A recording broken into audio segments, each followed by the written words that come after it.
Oke, shalom semua. Selamat pagi. Kita ada di minggu yang baru, di bulan yang baru ya. Tema bulan ini adalah Made for More. Bahwa setiap kita diciptakan lebih dari sekedar apa yang mungkin kamu pikir atau apa yang kamu mungkin inginkan. Sepanjang bulan ini kita akan belajar bahwa Tuhan menciptakan setiap kita jauh lebih besar dan jauh lebih desainnya jauh lebih besar, desainnya jauh lebih keren daripada our dreams sekalipun gitu. Nah, di bulan Made for More ada satu hal dasar dulu yang kita mulai sebelum kamu berpikir atau kita mulai berpikir bahwa oh, saya diciptakan untuk hal besar. Tuhan menciptakan saya untuk hal besar yang Dia ingin lakukan di whatever, di keluarga, di kerjaan saya. That's true. Tapi satu hal, ada satu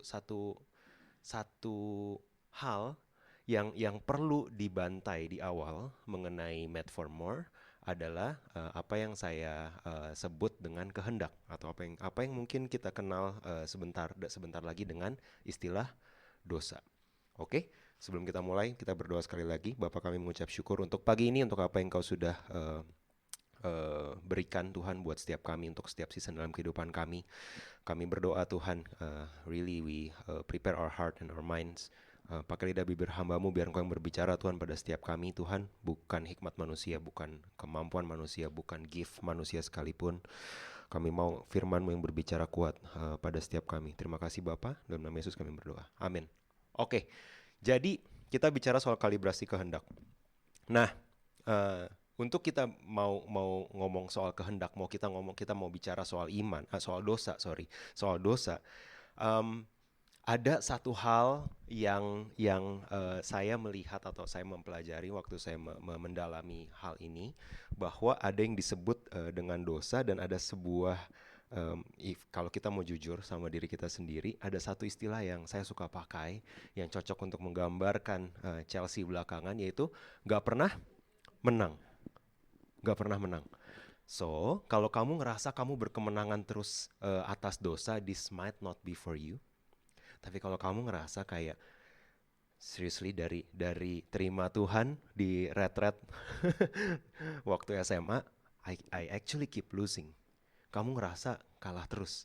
Kamu ngerasa try self help, baca buku ini, bikin habit ini tiap Januari, Februari, Maret nih mulai mulai ini ya, mulai blur kan ya, habit-habitnya mulai hilang nih dari Januari kan. Jadi kayak try to modify your habit. Kita berusaha memodifikasi habit, kita berusaha untuk nggak ngomong kotor, nggak ngomong kasar, nggak marah-marah. Kita berusaha untuk kunci lidah kita berusaha untuk jauhi tante-tante Potifar di sekitar kita. But in the end, kalau kamu ngerasa gue nggak menang-menang anyway, kalau gue mau jujur, this is for you, as this is for me too.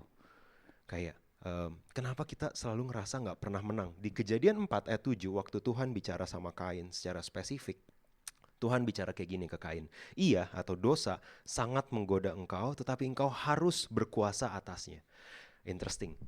Karena kita selalu berpikir dosa itu bentuknya adalah tante-tante yang kita mesti lari menjauh dari dia gitu ya. Tante Potifar gitu. Kita harus lari menjauh dari dosa. That's true. That's true. Kita harus stop semua temptation yang bisa menggoda kita. Kita harus berhentikan, kita harus putus. Kita harus menjauh dari sumber-sumber dosa atau sumber-sumber godaan. Kita berpikir, oh oke, kalau kita udah ngejauhin, kalau kita udah delete aplikasinya, kalau browser kita udah aman, we will be safe.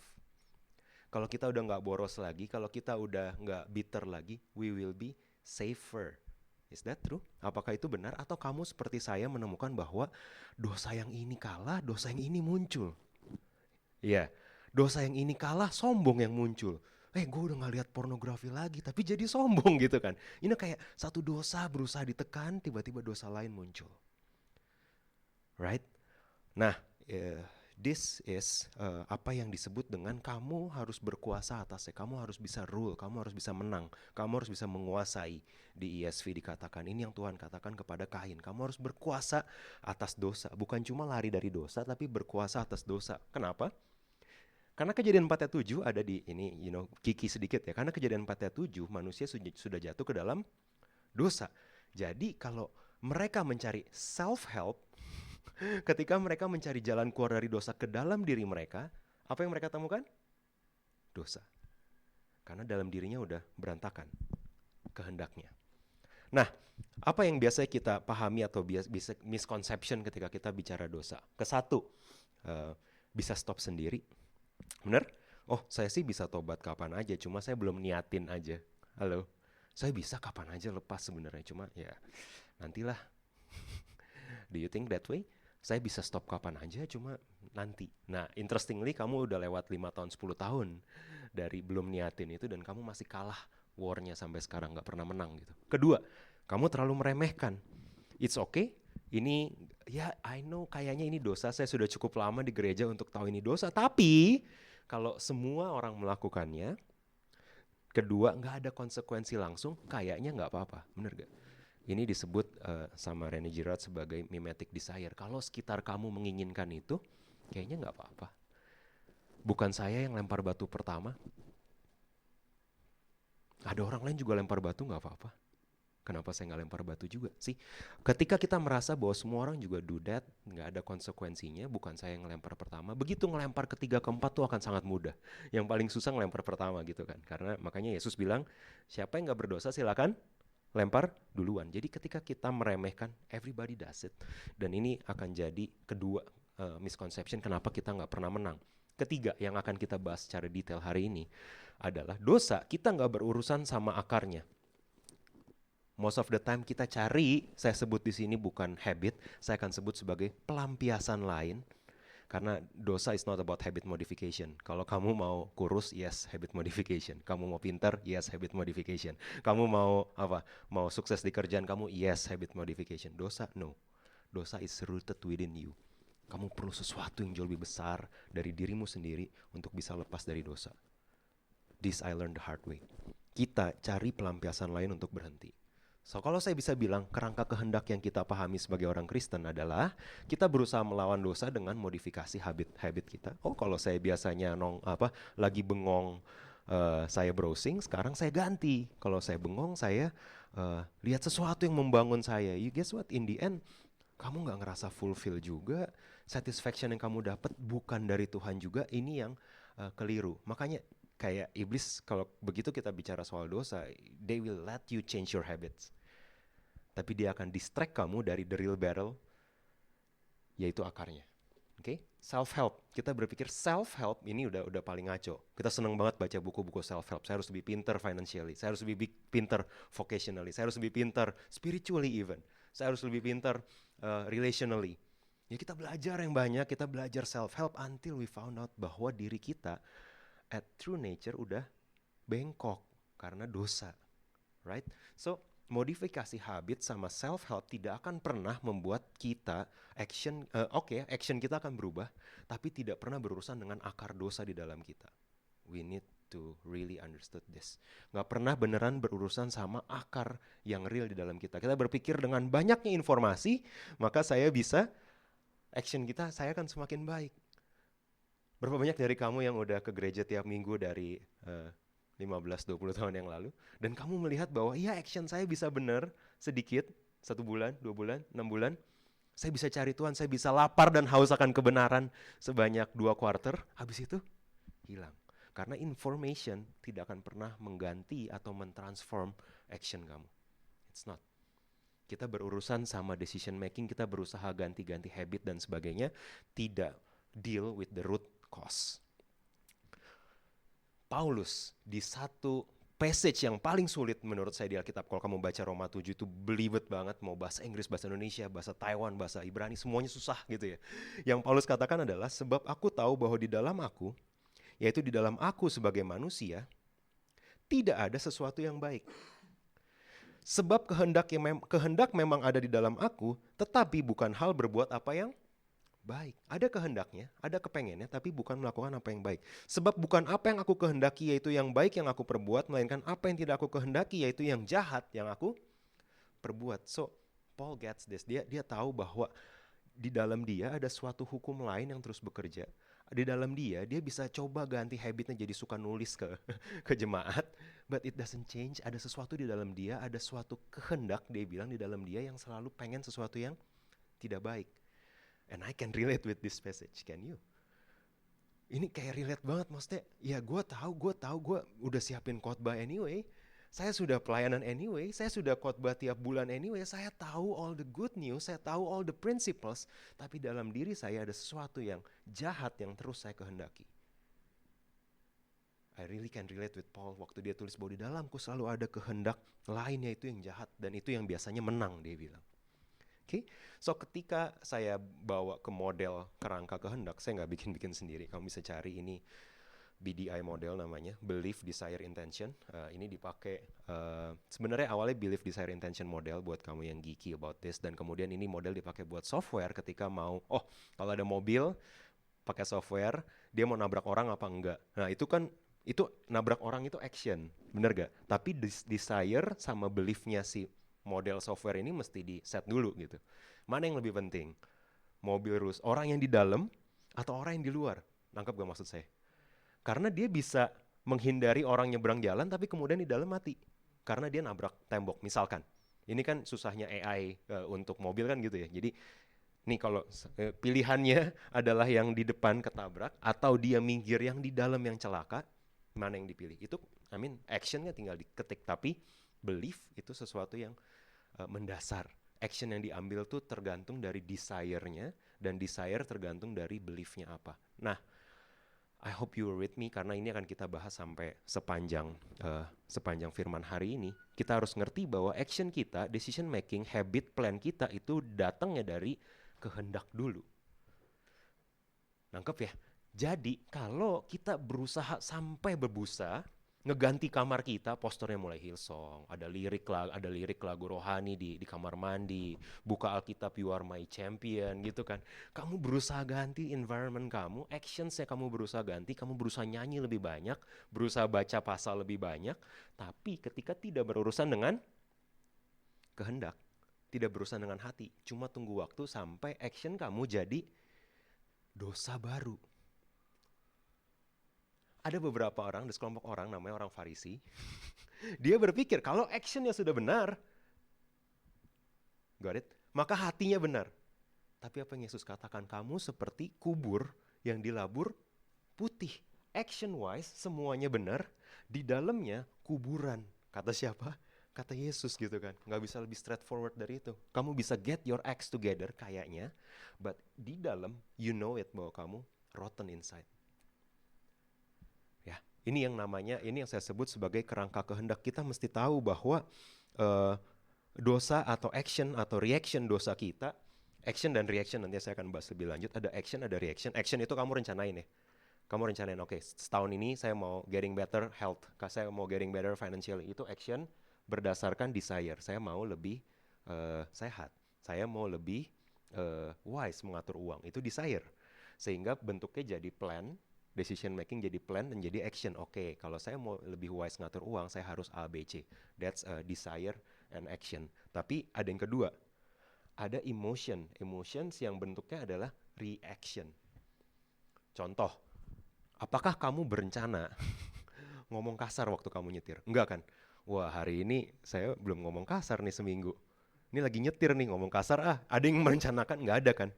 Karena itu nggak datang dari desire, nggak ada yang desire pengen ngomong kasar. Itu datang dari your emotional state, emotional capacity. Ketika ininya berantakan, kamu kayak, kok semua action saya baik, tapi respon dan reaction saya semuanya buruk gitu ya. Kenapa ada tekanan dikit, ada provokasi dikit dari seseorang, muncul semua kebun binatang dan muncul semua kemarahan, bitterness gitu. Seminggu ini gue, kalau udah real. Seminggu ini gue ditelanjangin Tuhan tentang ini. Action bisa terlihat baik, reaction kelihatan dalamnya masih berantakan. Ketika izinin Tuhan, I even told some people bahwa minggu khotbah nih udah Sabtu sore udah aman gitu ya. Udah gak ada lagi yang bisa mengganggu saya. Pip, wrong. Tessa, no, kenapa saya hari ini berantakan banget pagi saya. So, reaction itu muncul sebagai bentuk buat saya pribadi, sebagai bentuk Tuhan menelanjangi saya bahwa heart saya, kehendak saya, emotional saya, belief saya masih berantakan. Meskipun kalau kamu lihat, actionnya oke, it doesn't matter. Saya tahu bahwa ini masih berantakan. Karena reaction saya tidak sebagus action saya. Hope you get this ya. Reaction tuh waktu tiba-tiba ada orang yang kayak, kok dia ngeselin banget ya hari ini? Kok Toto dia ngengeng, kenapa lu ngegas gitu kan ya? Maksudnya apakah kamu berencanakan ngegas hari ini ke pasangan kamu? Enggak kan? Kamu berencana ngegas ke orang tua kamu? Enggak. Ke kakak adik kamu berencana ngegas? Enggak pernah kita rencanain. Tuhan, sekali aja hari ini ngegas. Enggak pernah kan kamu minta. That's not your desire, that's your reaction. Karena emosional kamu berantakan. Got it? Jadi desires emotional ini adalah akarnya. Oh, interesting. Makanya now you understand ketika Yesus bilang Matius 7 ayat 21 apa? Ini crazy, scary. Bukan setiap orang yang berseru kepadaku Tuhan, Tuhan akan masuk dalam kerajaan sorga, melainkan dia yang melakukan kehendak Bapakku yang di sorga. Ups. Saya balik lagi ke sini ya. Bukan semua mereka yang actionnya Tuhan, Tuhan, mengusir setan demi namaku, memberi demi namaku, bukan yang actionnya itu, tapi yang kehendaknya melakukan kehendak Bapakku yang udah ya capek, udah ya stop aja sampai sini apa? You know, bukan yang actionnya aja Yesus bilang, tapi yang desire-nya align sama desire Bapakku.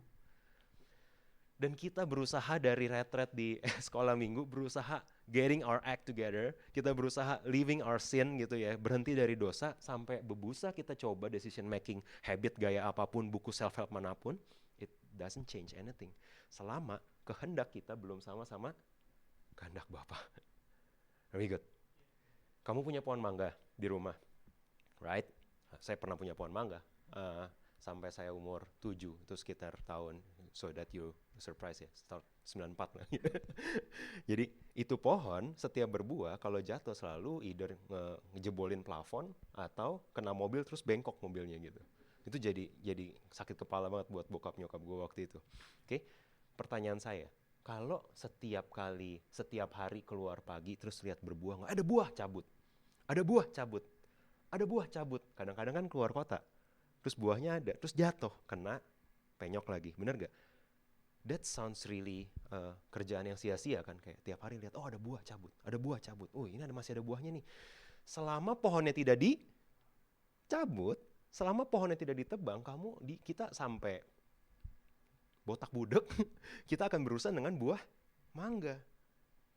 Ketika kita berusaha get our acts together, dengan cara ngapus aplikasi doang, dengan cara nge-cut credit card doang, dengan cara dengan cara spend more time memberi doang, kita try to get our act together dengan cara mencoba puasa doang, tanpa berurusan dengan kehendak, kita kayak lagi yang saya sebut tadi, berusaha cabutin buah mangga sampai bego gitu, tetap aja buah mangganya kan muncul lagi. Got this?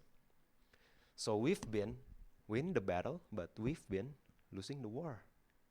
Kita menang 1-2 hari, kita menang 1-2 quarter, kita menang di 1-2 hubungan. Tapi di hubungan yang lebih besar kita kalah lagi. Di hubungan yang lebih penting kita kalah lagi. Sama assignment kita setia, sama circle kita kalah. You know, if you know what I mean, this is for you.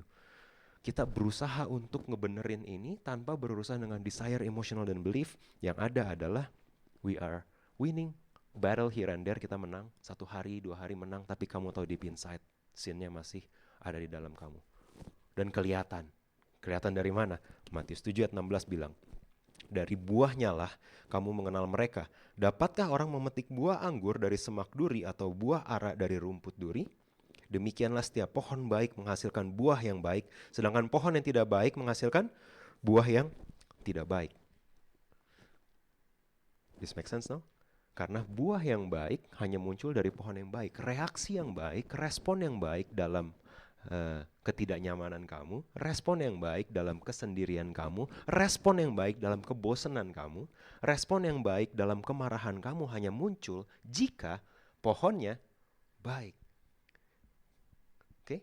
Habit list kamu dan goals kamu bisa bagus, but in the end reaksi kamu dan respon kamu waktu hardship datang itu yang menunjukkan pohon kamu kayak apa.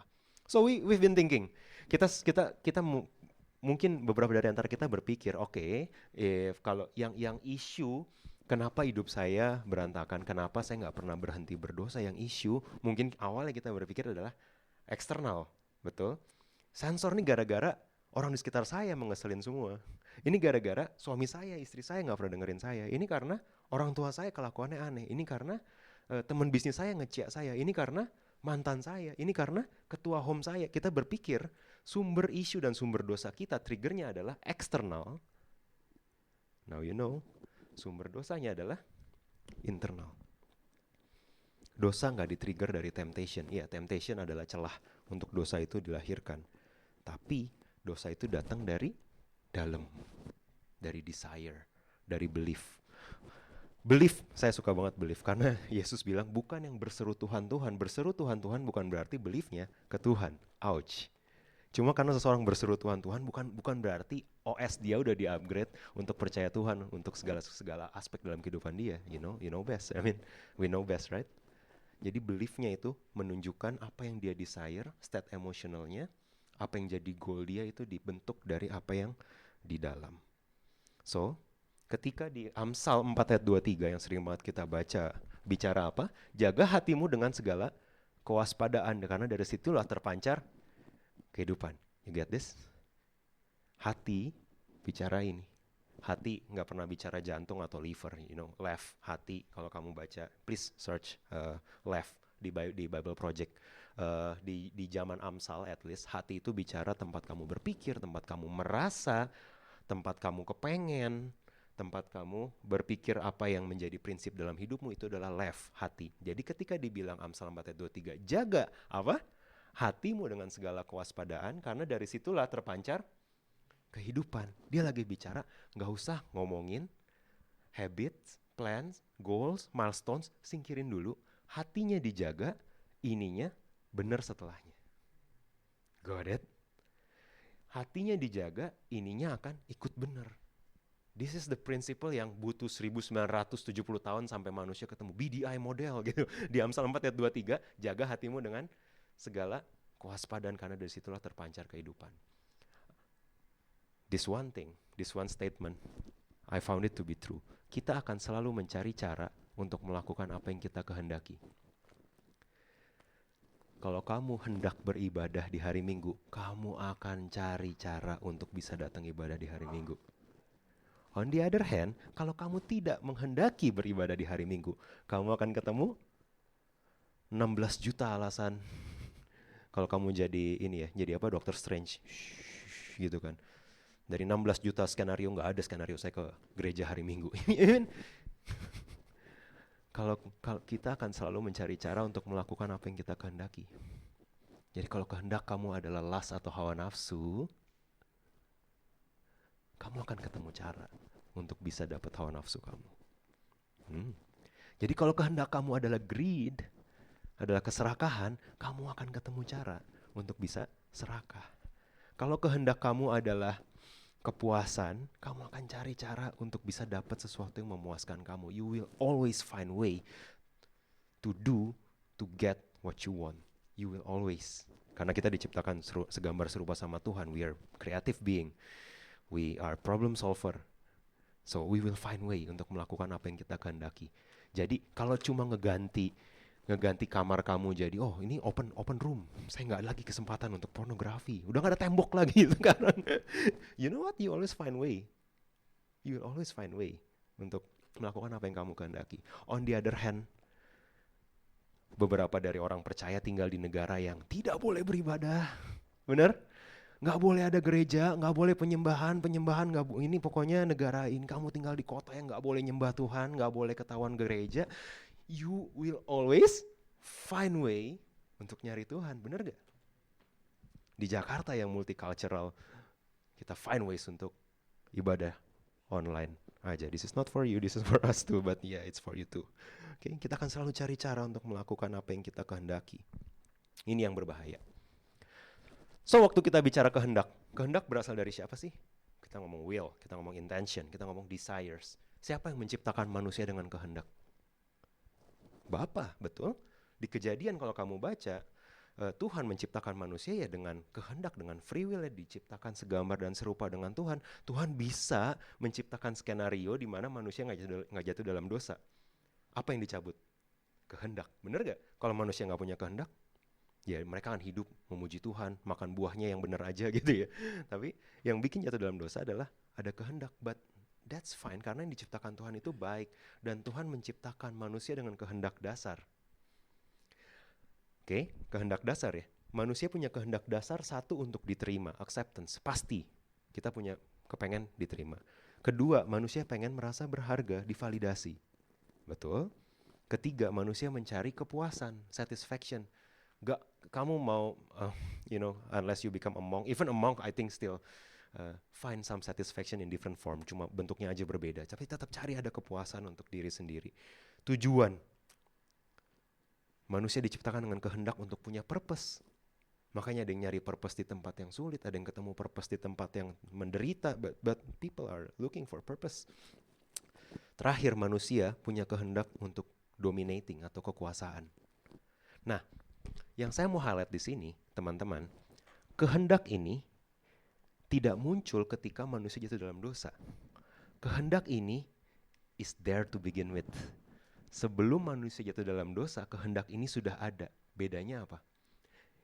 Yang memenuhi ini adalah Tuhan. Tuhan jadi source-nya. Let me give you example. Tuhan jadi source penerimaan, benar gak? Adam gak perlu kasih nama semua binatang dulu, baru dia berharga di mata Tuhan. Is that true? Dia gak perlu show himself. Mau masuk Taman Eden, boleh CV terakhir coba? I mean, you know, Adam gak perlu prove himself, Hawa gak perlu prove themselves untuk bisa ada di presence-nya Tuhan. Bukankah itu the ultimate acceptance? Itu penerimaan yang paling mentok. Kehendak itu sudah ada dari awal. Dan di Taman Eden mereka sudah diterima. Ketika jatuh dalam dosa, manusia ditipu iblis dengan cara, no, you are not good enough. God will not accept you. Lu kan berantakan. Lu dosa sebelum khotbah. Lu gak bisa diterima. Iblis akan datang dengan itu. Tapi penerimaan lagi bicara soal, bukankah kehendak dasar kita penerimaan? Saya mau kita sama-sama ngerti kehendak karena kita tahu buah dosanya setelahnya. Kamu tahu sekarang kenapa beberapa orang gak enjoy mabuk tapi tetap mau mabuk? Karena mereka pengen Ouch. Kamu tahu kenapa sekarang beberapa orang, ada yang lagi seru ya. Kenapa mungkin dia nggak bisa naik motor tapi beli motor gede juga gitu? Karena lingkungannya semua harus punya motor gede. If you don't know what I mean, gak apa-apa. Cuma ada area tertentu, ada circle tertentu untuk bisa diterima, you need to tweak yourself ke sebuah dosa, and you did it. Untuk saya bisa diterima jadi pacar dia, saya harus mau dipegang-pegang. It's acceptance, karena di rumah saya gak diterima. Kehendak dasarnya yang perlu kita pahami. Karena bisa jadi kamu, sin-nya berubah, tapi tetap yang kamu cari adalah penerimaan. Hope you get this. Awalnya kamu cari diterima tadi ya, balik ke contoh tadi. Kamu nyari diterima di geng yang lebih keren. You need to drink, you need to smoke a bit. Fine. Kamu untuk bisa diterima, kamu mencari penerimaan dari manusia ya, intinya kan. Kamu mencoba untuk bisa diterima dengan cara ikut ngerokok, ikut mabuk dan lain sebagainya. You don't enjoy it, but fine. Kamu gak punya teman. Kamu perlu teman-teman yang cool ini. Fine, that's okay. Setelah itu kamu bertobat, kamu masuk NLC. Mereka sudah jadi associate saya. Saya tidak lagi berteman dengan mereka. Sekarang saya ada di home. Tapi kemudian kamu mulai ngerasa, kok di home ini gak ada yang appreciate gue ya? Hello. Kok di home ini gue ngerasa gak diterima ya? Kok no one say thanks to me ya? Kok no one nyariin gue ya waktu gue gak datang? You know what? Situasinya bisa beda. Satu di klub, satu di home. Tapi ketika iblis bermain sama kehendak penerimaan kamu, ketika kamu gak tahu bahwa your ultimate acceptance ada dari Tuhan, bukan dari kantor, bukan dari home, bukan dari circle-circle keren, tapi dari Tuhan, that's you solve the sin, that's you rule over the sin. Nangkep ya? Hope you get this. Jadi jangan kayak berpikir kayak, ini orang habis, yang levelnya lebih rendah gitu kan, nih orang masih ke klub, udah ke gereja gitu, udah nggak nerima. Padahal orang yang ngomong sendiri sering kecewa sama orang Kristen gitu kan. Dia juga nyari penerimaan di gereja.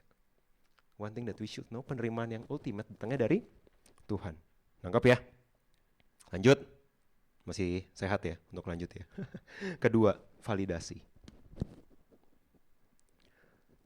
Validasi adalah mencari reputasi, mencari penghargaan, mencari mencari apa kata orang, mendengarkan apa kata orang, to know bahwa kamu bernilai. Validasi, mencari validasi. Bukan cuma diterima, divalidasi beda ya. Validasi you are valuable. Kamu meaningful, kamu special, itu validasi. Bukan cuma diterima tapi divalidate. You are as a being, kamu unik, kamu being a blessings. Itu validasi. Ultimate validation datang dari Tuhan. Karena tanpa perlu ada ngapa-ngapain, Tuhan melihat semuanya dan Tuhan bilang, ini baik. Validasi yang ultimate datangnya dari Tuhan. Kenapa Adam berharga? Itu datangnya dari Tuhan karena dia tinggal sama Tuhan. Tapi untuk Hawa, validasinya digocek sama iblis yang bilang, hey, you know what? Kalau kamu makan buah itu, you can define yourself, mana yang baik, mana yang jahat, dan kamu akan lebih berharga. Kamu seperti Tuhan. Validasi yang digocek sama iblis. Dan Hawa mulai nyari validasi dan jatuh dalam dosa. Isn't validasi sesuatu yang kita bisa lihat juga, mengejar nama baik, gibah, ngegibahin orang. Ya of course dia sukses, hello. Nggak usah bangga lah. Bapaknya juga duitnya hasil korupsi. Gitu kayak, you know, kayak look at me, look at my hard work. Beda kayak saya mulai dari nol. Saya usahain semuanya sendiri, dia mah ya lihat tuh orang tuanya udah oke aja masih nggak bisa dia menggunakan apa yang Tuhan sudah berikan buat Tuhan lagi gitu kan. Kamu mencari validasi dengan gibah, dengan julid, berusaha nurunin nilai orang lain. At least kamu nilai segini tuh udah mentok banget nih, Tuhan dan gue lihat nih keren banget gitu kan. You know, kita mencari validasi dan ini kelihatan dari mana? Validasi kelihatan di mana? Dari sakit hati. Ketika ada orang berpikir salah tentang kamu, ketika kamu dijulitin di kantor, seberapa itu ngerebut sukacita kamu?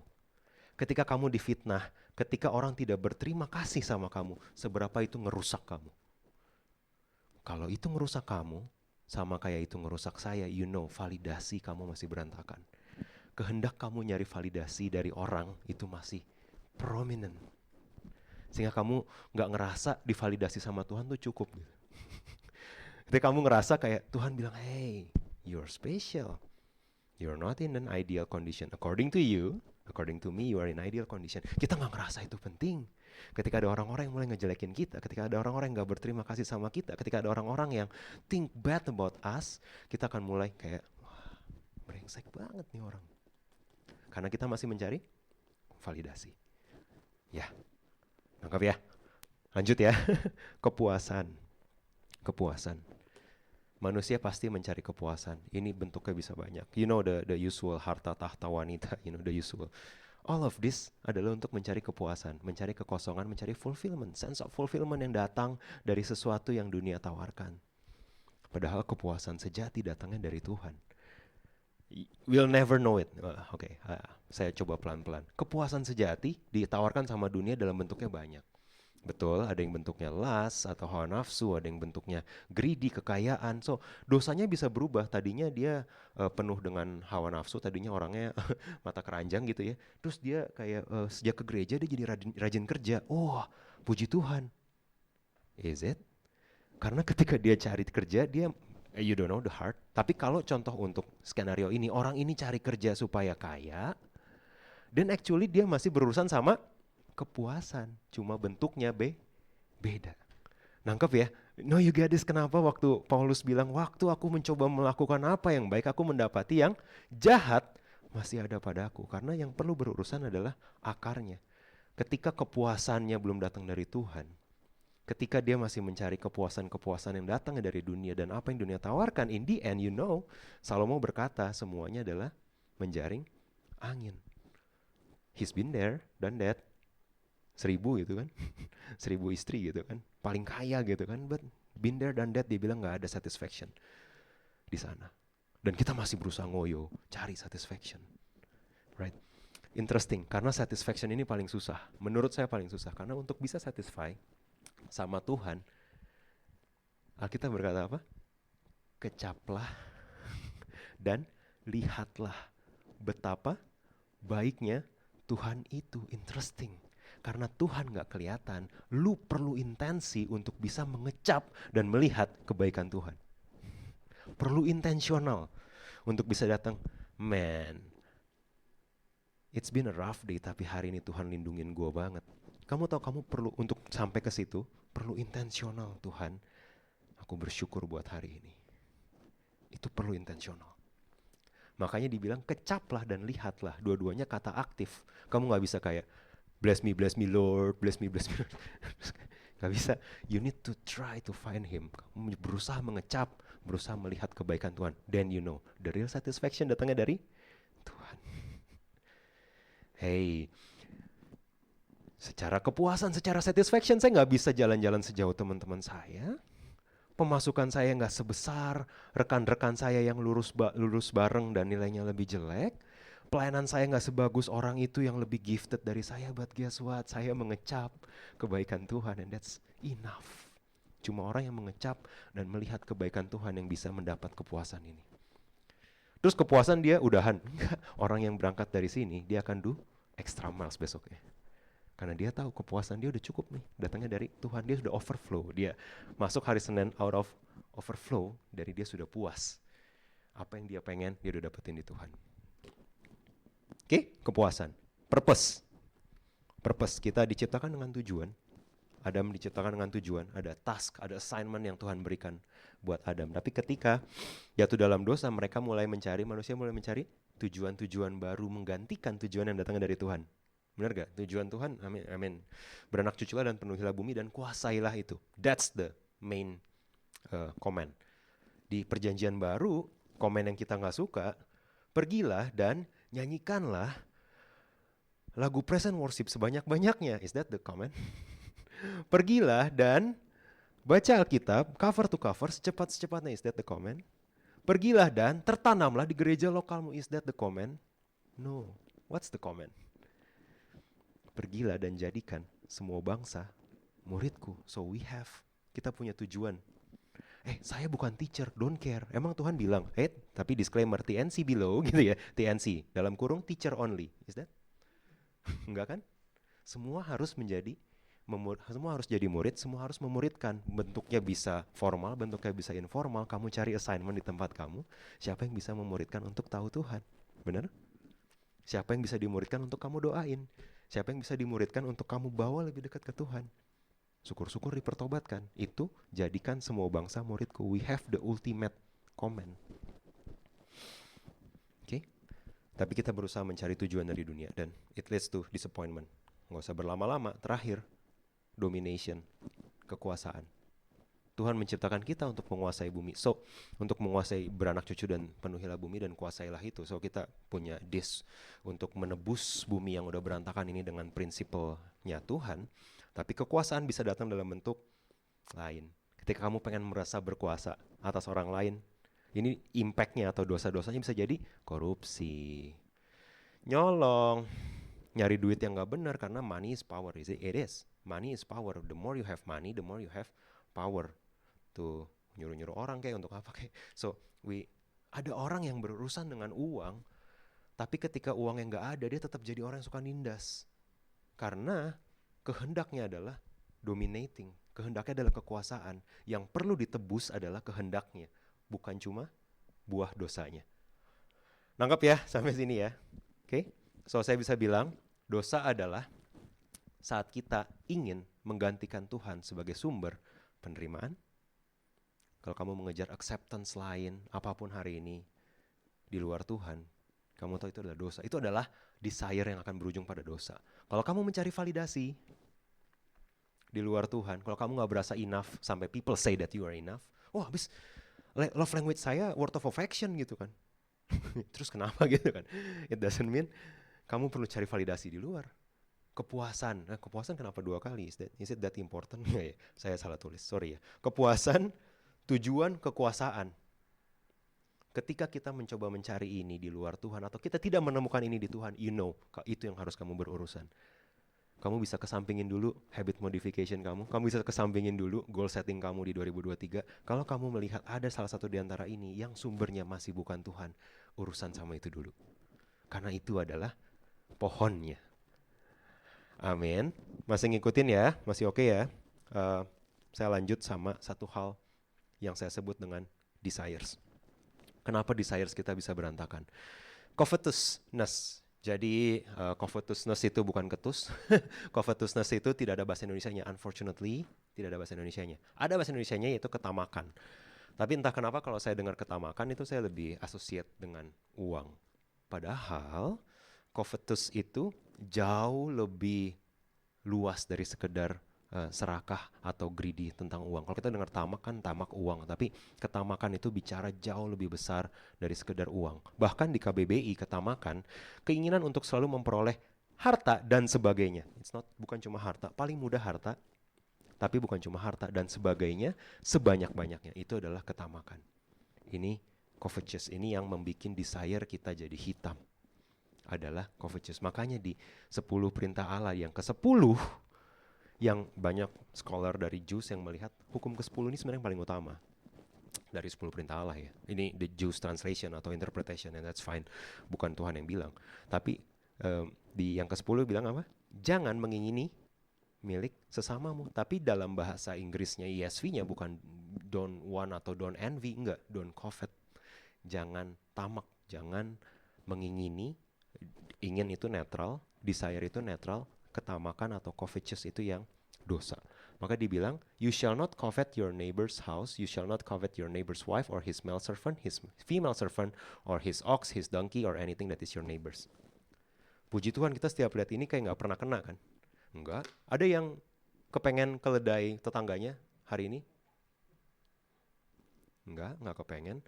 Ada yang kepengenin lembu tetangganya. Aduh, hari ini datang ke NLC gue masih pengen lembu tetangga gue. Ini nggak ada kan datang kayak gitu. We laugh at that, tapi covet kita dalam hal lain. Seberapa banyak dari kita mengingini milik sesama dan lain sebagainya ya? Oke, kamu nggak mengingini harta sesama kamu, fine. Kamu nggak mengingini pasangan sesama kamu, fine. But how many of us dan sebagainya ini translated to kenyamanan. Kamu mengingini kenyamanan pasangan kamu, kenyamanan sesama kamu. Coba kalau gue bisa kayak dia, wah kalau udah kayak dia enak ya. Wah ini this is the goal nih. Kalau income gue udah segini kayak dia, udah deh, I will feel fulfilled. Ini yang namanya covet, ini yang namanya ketamakan. Siapa yang mengingini reputasi sesamanya? As if reputasi kamu as if hidup ini adalah zero sum game dan kamu perlu sampai ke level yang sama orang tertentu. Gue mau bisa kayak dia. That's fine kalau jadi inspirasi kamu. Tapi kalau jadi kamu yang tahu dan Tuhan yang tahu, inspirasi atau covetous, atau kamu sedang tamak, kamu mengingini panggilan sesama kamu. Guess what? Panggilan kamu gak sama panggilan orang lain di sekitar kamu. Panggilan kamu gak sama panggilan orang lain di industri kamu. Kenapa kamu kepengen banget apa yang dia capai? Your calling is always specific, unique to you. Jadi gak perlu mengingini panggilan sesama, gak perlu mengingini karunia sesama kamu. So saya mau bawa covet, you shall not covet. Kamu gak perlu menginginkan bukan cuma hartanya, bukan cuma pasangannya, bukan cuma kekayaannya, tapi gak perlu mengingini kenyamanan orang lain. Yes, season tertentu kamu lebih gak nyaman dari semua teman kamu. So what? Karena satisfaction-nya datang dari Tuhan. Nangkep ya? Covetous. Jadi hal yang berbahaya yang saya mau bahas lebih detail adalah ketamakan. Kenapa ketamakan ini quintessential sin? Kalau kata ChatGPT. Dia kayak dosa mendasar, dosa batu penjuru gitu. Ketamakan, which if you think about it might be true. Ini the Jews, beberapa segmen dari orang Yahudi melihat covetous sebagai dasar dari semua dosa. Dan di sini dibilang merupakan karena covetous adalah pemberontakan langsung terhadap kedaulatan dan pemeliharaan Allah atas kita. Ketika kamu mengingini panggilan orang lain, ketika kamu mengingini kenyamanan orang lain, kamu gak cukup percaya bahwa Allah bisa memelihara kamu. Bener apa bener? Kenapa kamu kepengen orang lain punya greener pasture? Kenapa kamu kepengen orang lain punya panggilan? Kenapa kamu kepengen orang lain punya pencapaian dan financial situation? Apakah kamu tidak cukup percaya bahwa Tuhan bisa memelihara kamu? Selama kamu menghidupi panggilan Tuhan, Tuhan yang memberikan benih untuk kamu tabur. Betul? That's the verse. Ketika kita mengingini sesuatu milik orang lain, kita lagi melakukan pemberontakan terhadap kedaulatan dan pemeliharaan Allah. Kedua, Ketamakan menyiratkan bahwa kita tahu lebih baik apa yang bisa memuaskan kita dan membuat kita bahagia. Kita lagi bilang sama Tuhan, you know what, I know better. Tuhan udah kasih, Tuhan udah kasih sesuatu, Tuhan udah kasih kesehatan, Tuhan udah kasih penghasilan yang cukup, Tuhan udah kasih sandang pangan papan, dan kamu berpikir, menurut lu enough Tuhan segini loh, gitu kan, kayak nyolot banget kan. Tapi waktu kamu tamak, kamu lagi bilang, hey, I think I know better than you. Tuhan, kayaknya saya tahu lebih baik dari engkau. Apa yang bisa membuat saya puas? Makanya berbahaya. Ketamakan anaknya banyak. Oke? Ketamakan anaknya ada iri hati, paling gampang ya envy. Itu paling gampang. Kecemburuan, jealousy, ketika ada seseorang diberkati yang pertama yang datang ke kamu kayak, ya of course, kaya gitu kan ya. I mean, kecemburuan, iri hati, kebencian, dan kepahitan itu sumber dari ketamakan. Kenapa bisa ketamakan jadi kepahitan dan kebencian? I can witness this myself. Ketika kamu memelihara covet, ketika kamu mencari dan desire validasi dari orang lain, dan kamu melihat orang lain gak memvalidasi atau mengaccept kamu, yang muncul apa? Kepahitan kan? Hope you get this ya. Jadi ketamakan tuh bukan cuma soal serakah. Ketamakan atau covetous yang kamu pelihara, yang kita pelihara, itu ujungnya bisa banyak. Bisa jadi benci sama orang, jadi pahit sama orang, jadi jujur, jadi serakah. Itu adalah anak-anak dari ketamakan. Yang terakhir, kenapa ketamakan sangat berbahaya? Of course, ketamakan sulit diidentifikasi karena berakar dalam kehendak dan keinginan kita. I mean, kalau kamu mencuri kan, selama ada CCTV kamu bisa mengidentifikasi. Ups, saya masih mencuri. Benar. Kalau kamu masih bergumul dan belum menang dari pornografi, kamu bisa identifikasi dari browsing history kamu. Kalau kamu masih berantakan soal pengaturan uang, kamu financial statement atau tagihan kartu kredit kamu bisa berteriak dan bilang, ini masih dosa nih, gitu kan ya. Itu mudah diidentifikasi. Yang tidak mudah diidentifikasi adalah ketamakan. Karena dia bentuknya masuk jadi akar di kehendak dan keinginan kamu. Makanya it's very important untuk menyelaraskan keinginan atau kehendak kita sama kehendak Bapa. So I hear you. Your next question will be, gimana caranya kita bebersih hati kita? Gimana caranya kita bebersih kehendak kita supaya apa yang kita pengen sesuai sama apa yang Tuhan pengen. Supaya apa yang kita percaya sesuai sama apa yang Tuhan katakan. How do we do that? Saya bicara soal transformasi hati, ada 3 ayat terakhir yang saya akan berikan. Transformasi hati. Ketika kita mau hati kita jadi sesuatu yang sama kayak hatinya Tuhan, ketika kehendak kita sama kayak kehendaknya Tuhan, transformasi pertama saya sebut dengan kerendahan hati, lapar dan haus akan kebenaran. Cuma kerendahan hati yang lapar dan haus akan the real truth, lapar dan haus akan kebenaran, yang bisa mencari Tuhan. So, untuk bisa desires ini align sama Tuhan kan perlu waktu, perlu proses. Untuk kita punya OS yang tepat, operating system yang tepat, pertama kita harus punya kerendahan hati. 2 Tawari 7 ayat 14 bicara bahwa dan umatku yang atasnya namaku disebut merendahkan diri, berdoa dan mencari wajahku, lalu berbalik dari jalan-jalan yang jahat, maka aku akan mendengar dari sorga dan mengampuni dosa mereka serta memulihkan negeri mereka. Barang siapa yang atasnya namaku disebut merendahkan diri, berdoa dan mencari aku, kerendahan hati adalah salah satu kunci utama hati kita bisa ditransform. Kedua, transformasi hati, kita perlu kemurahan hati. Pertama, kerendahan hati. Kedua, kejar kemurahan hati. Menempatkan kepentingan orang lain di atas kepentingan diri sendiri. We've been long enough, kita sudah cukup lama ada dari KPM ke Starlight ke NLC, sehingga setiap kita dengar generous yang kita pikir adalah uang dan sumbangan. That's too shallow. Generosity is more than just your money. Kadang orang gak butuh duit lu, dia butuh telinga lu, dia butuh doa lu, itu generosity. Dia butuh energi lu, dia butuh waktu lu, dia butuh fokus lu, itu generosity. Dia butuh empati lu, itu generosity. Generosity gak cuma bicara soal uang, jadi menempatkan kepentingan orang lain di atas kepentingan diri sendiri. Kisah Rasul 20 ayat 35 berkata bahwa dalam segala sesuatu telah kuberikan contoh kepada kamu, bahwa dengan bekerja demikian kita harus membantu orang-orang yang lemah dan harus mengingat perkataan Tuhan Yesus. Sebab ia sendiri telah mengatakan, adalah lebih berbahagia memberi daripada menerima.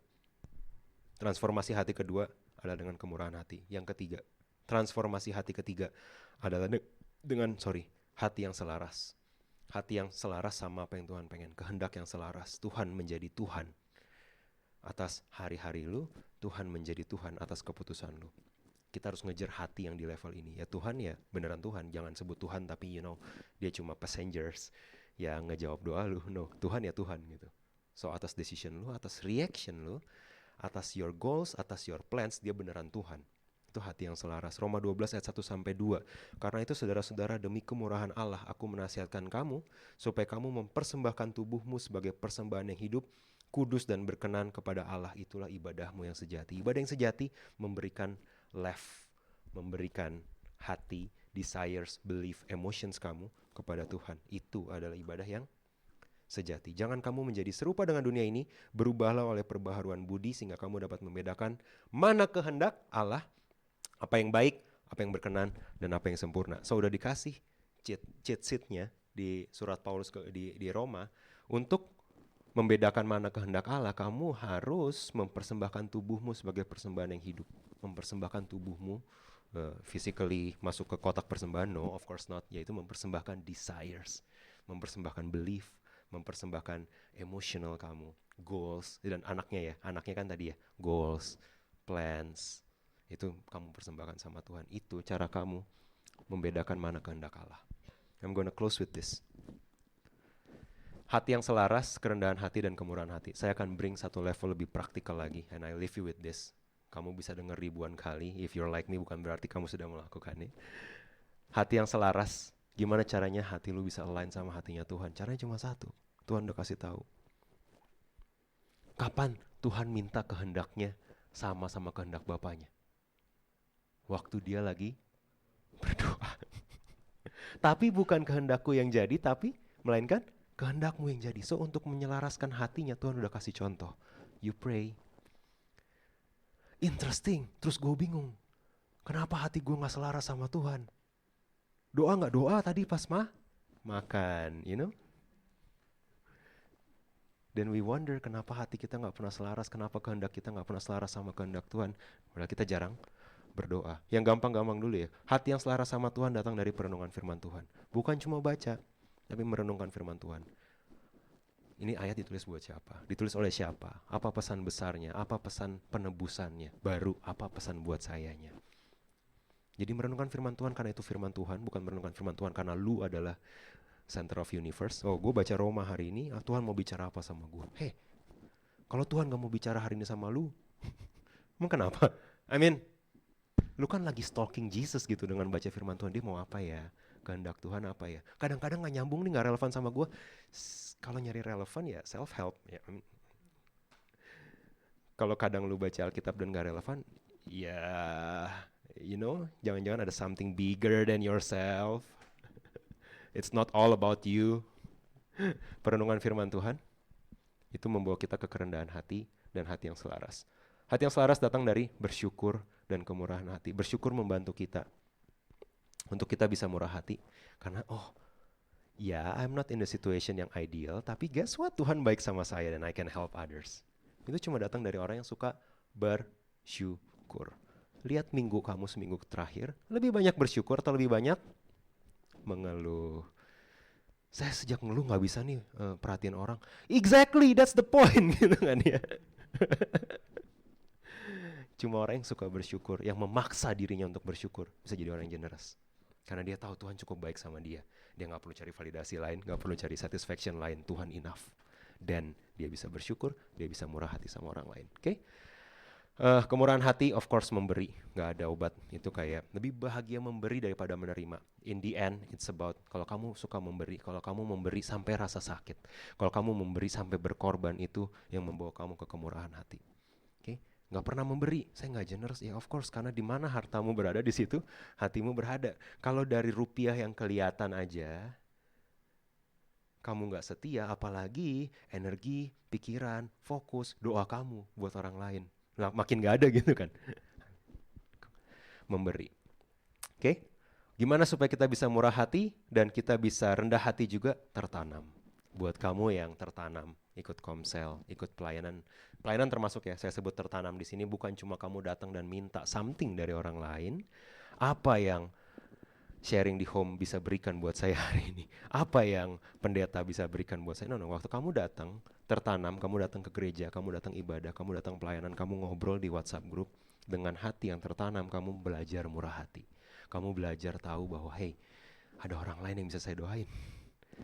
Ada orang lain yang butuh doa saya. Ada orang lain yang dalam menjadi assignment buat saya. Itu datang ketika kamu tertanam. Dan gak datang ketika kamu cuma datang ke gereja tanpa tertanam. Atau kamu cuma nonton atau dengar di Spotify atau nonton di YouTube. It won't happen. Sorry. Tertanam cuma muncul ketika kamu datang, meet that person, and give yourself to them. Itu kemurahan hati yang tertanam. Oke? Kerendahan hati. Kerendahan hati. Nah, interestingly, hari ini kita akan mulai. Selama seminggu kita akan mulai berpuasa. Dua net I found, rendah hati, rendahkan diri, berbalik, bertobat dari dosa mereka, itu paling gampang ketika apa yang kamu mau di-deny dulu. Denying self, oke, sangkal diri, pikul salib, sangkal diri, itu untuk bisa merendahkan diri, kita harus menyangkal apa yang kita pengen. Nangkaplah ya. Untuk cara mudah untuk desires yang tadi berantakan ini jadi benar, pertama, desires yang salah harus disangkal dulu. Logical, right? Kenapa berpuasa jadi penting? Karena berpuasa adalah cara paling mudah menyangkal apa yang kamu pengen. Dan mulai datang pertanyaan anak SMA. 6 jam apa 12 jam? 8 jam? Kopi hitam boleh nggak? Kalau latte, kalau magic gitu, magic kan susunya lebih dikit ya. Oh, magic boleh gitu kan. Kalau cappuccino nggak boleh. No, you know what you want. Deny what you want. Saya pengen kurus, makanya saya puasa. Ups, kamu lagi entertain what you want. So it's about heart, bukan soal action, bener. Kamu bisa puasa dari jam 5 pagi sampai jam 6 sore dengan tujuan biar kurus dan dapat pacar. That's still the right action, but the wrong desire. Kamu bisa makannya normal karena gue gak terlalu kepengen makan. Yang gue pengen berurusan adalah kemarahan gue. Gue mau puasa marah seminggu penuh. Itu denying your desires. Of course, makan paling mudah. Makan juga helping you to deny yourself. Tapi saya lagi kasih contoh bahwa berpuasa, this is the point. Apa bedanya puasa kayak ngobrol sama Ken ya, paling seru ya. Ken kan intermittent fasting ya. Kayak fasting, puasa, tiap hari juga intermittent fasting gitu kan ya. Kamu tiap hari juga intermittent gitu kan. Dari saya mau puasa dari jam 10 malam sampai jam 8 pagi. Emang itu waktunya lu tidur gitu kan ya. So puasa bukan cuma soal nggak makan jam berapa sampai jam berapa guys. Puasa adalah lu ganti desires lu supaya sama-sama desires-nya Tuhan. Makanya puasa nggak boleh stand alone. Puasa dilengkapi juga dong sama berdoa. So I'm going to encourage you. Kamu akan dapat a crazy guide mengenai puasa. I don't know why. Ivan bikin kayak elaborate very very cool guide tentang puasa dan Bella kayak bikin desain super keren. Overkill, this is so cool. Kayak they come up in like 2 weeks. Dan gue cuma bilang kayak that guide will help you. Kamu baca tiap hari. Tapi satu hal, puasa bukan cuma soal ngedinai makan. Puasa ada something yang berubah nggak yang kamu mau cari dengan doa kamu seminggu ini? Ada something berubah nggak yang kamu mau cari, yang kamu mau ganti dari perenungan firman Tuhan seminggu ini? Ada something yang kamu mau ubah nggak dengan pemberian kamu khusus seminggu ini? Yang tadinya kamu mau check out barang, no, saya pindahin ke akun tertentu. Akhir minggu kasih ke partnership, kasih ke LAI. Contoh, you know what's best. Kamu tahu apa yang kamu pengen. So puasa adalah mendina itu. Dan terakhir yang saya put di tengah adalah pemuritan. Karena ini the great amanat agung. Jadikan semua bangsa muridku. So tahu assignment kamu siapa. Tahu orang-orang di sekitar kamu yang perlu kamu pertajam. Dan kamu izinkan mempertajam kamu. Itu adalah the center, I would say. Jadi hati yang selaras sama Tuhan dibantu kalau kamu punya mentor dan kamu mau mentoring orang lain. Gak harus spiritual. Kemurahan hati muncul ketika kamu tahu bahwa your life is not about yourself. Gak ada kasih yang lebih besar daripada seorang yang meletakkan nyawanya buat saudaranya, right? So belajar dari pemuritan. Kerendahan hati dimulai dari pemuritan. You start to think bahwa no, masalah gue bukan yang paling utama. Gue punya masalah, Tapi kalau gue bisa bantu orang lain dengan masalah mereka, I'm okay. Itu essence dari pemuritan. So okay, I'm gonna close with this. Kemauan, disiplin, dan niat gak bisa melepaskan kita dari dosa. Again, I want to emphasize this. Kemauan, your willpower, disiplin, niat, intensi tidak bisa melepaskan kamu dari dosa. If like me, you are old enough, kamu udah cukup tua untuk tahu nggak, kemauan, disiplin, dan niat justru membawa kita ke dosa lain. Hati yang mau berubah adalah kunci perubahan kehendak kita jadi sesuai sama kehendak Bapa. Kalau kamu berpikir kayak ini udah sering dengar, exactly, it's the fundamental. You are made for more. Kamu diciptakan lebih dari sekedar lahir, sekolah, kuliah, sukses, jadi orang, nikah, punya anak, mati. You are made more than that. Dan untuk bisa made for more dan menghidupi agenda Tuhan, kita harus ganti kehendak kita supaya sama kayak kehendak Tuhan. Oke? Kita akan terima perjamuan kudus anyway. Adalah cara lain untuk kamu ngeh bahwa someone really died for me, yang tubuhnya beneran pecah dan darahnya beneran tumpah. Kamu ingat lagi, oke? This is what I believe.